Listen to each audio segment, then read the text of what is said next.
എമൗസിലേക്ക് 2 ശിഷ്യന്മാർ പോയ സംഭവമാണ് നമ്മൾ വായിക്കുന്നത്. 2 പേര് യാത്ര ചെയ്യുന്നു. അവർ യാത്ര ചെയ്തുകൊണ്ടിരുന്നപ്പോൾ അവരുടെ ഇടയിൽ ക്രിസ്തു പ്രത്യക്ഷപ്പെട്ടു.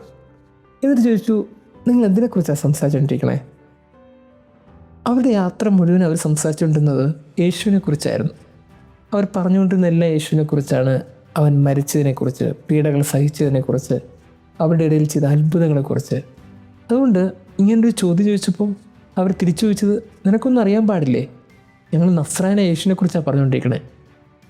2 പേരുടെ ഇടയിൽ ടോക്ക് എന്ത് ഹോപ്പ്ഫുൾ ടോക്കാണ്. അവർ അവരുടെ യേശുവിനെക്കുറിച്ച് കുറേയധികം പറഞ്ഞുകൊണ്ടേയിരുന്നു. ഈ ഒരു സംഭവം നമ്മളെ കുറച്ചും കൂടി എൻലൈറ്റ് ചെയ്യിപ്പിക്കണം. കാര്യം 2 പേർ കൂടുമ്പോൾ അവർക്ക് പറയാനുണ്ടായിരുന്നത് മുഴുവനും യേശുവിനെ കുറിച്ചാണ്. ഒന്ന് ചിന്തിച്ച് നോക്കിയേ, നമ്മൾ നടക്കുമ്പോൾ, നമ്മൾ ചിലരെ കാണുമ്പോൾ നമ്മൾ എന്തിനെക്കുറിച്ചാണ് സംസാരിച്ചുകൊണ്ടിരിക്കണേ? നമ്മൾ എന്തിനെക്കുറിച്ചാണ് പറഞ്ഞുകൊണ്ടിരിക്കണേ? നമ്മൾ ചില സമയങ്ങളിൽ നമ്മുടെ നാവ് കൊണ്ട് ചിലരെക്കുറിച്ചൊക്കെ ഡിസ്കസ് ചെയ്യുമ്പോൾ അതെങ്ങനെയാണ് ഡിസ്കസ് ചെയ്തുകൊണ്ടിരിക്കണേ? ഈ ഒരു ചോദ്യത്തിനിടയിൽ ഒരു നാൾ ക്രിസ്തു നിങ്ങളോട് ചോദിക്കും, നിങ്ങൾ എന്തിനെക്കുറിച്ചാണ് സംസാരിച്ചുകൊണ്ടിരിക്കുന്നത്? പ്രിയമുള്ളവരെ, കുറച്ചും കൂടി നമ്മളൊക്കെ ബലമുള്ളവരായി ജീവിക്കണം. മനസ്സിന് മാത്രമല്ല, നാവിലും.